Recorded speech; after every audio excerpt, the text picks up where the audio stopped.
દિવસ હું મારી રૂમમાં મારા ડાબલામાં આંગળી નાખી રહી હતી ત્યારે મારા જમાઈ અચાનક મારી પાસે આવી ગયા અને મને પકડી લીધી. મારું નામ હેમાની છે.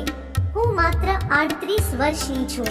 હું હજી યુવાન દેખાવ છું અને મારા શરીરને જાળવીને રાખું છું અને મારો રંગ સફેદ છે.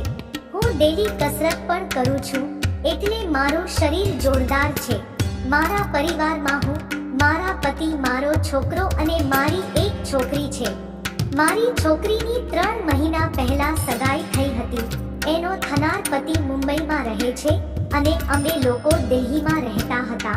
મારા પતિ કામને લીધે વધુ સમય બહાર રહેતા હતા અને મારો છોકરો હોસ્ટેલમાં રહીને ભણે છે.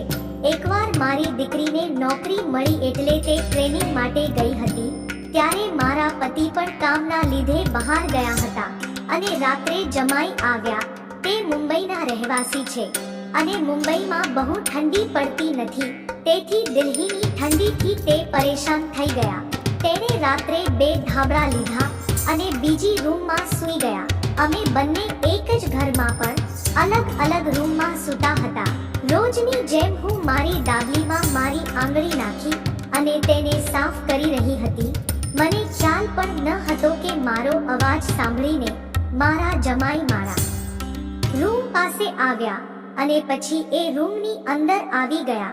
મને આ વાતની જાણ પણ નહોતી કે એ ક્યારે મારી રૂમમાં આવી ગયા અને મારા પલંગ પાસે આવીને એણે મારો ધાબળો હટાવ્યો. મને આ રીતે જઈને તેની આંખો પહોળી થઈ ગઈ. હવે આ ઘટના અચાનક બની ગઈ એટલે હું થોડી ડરી ગઈ અને શરમાઈને નીચે જોવા લાગી. ત્યારે તે બોલ્યા, જ્યારે હું તમારી સાથે છું પછી તમારે આ ડાબલો સાફ કરવાનું મને કહેવું જોઈતું હતું. આટલું કહીને તેણે મારો ડાબલો સાફ કરવા લાગ્યા. મને લાગ્યું કે આ બરાબર નથી એટલે મેં એને ના પાડી પરંતુ એને કંઈ ના સાંભળ્યું અને તે ગાંડા ની જેમ મારો ડાબલો ખખડાવવા લાગ્યા.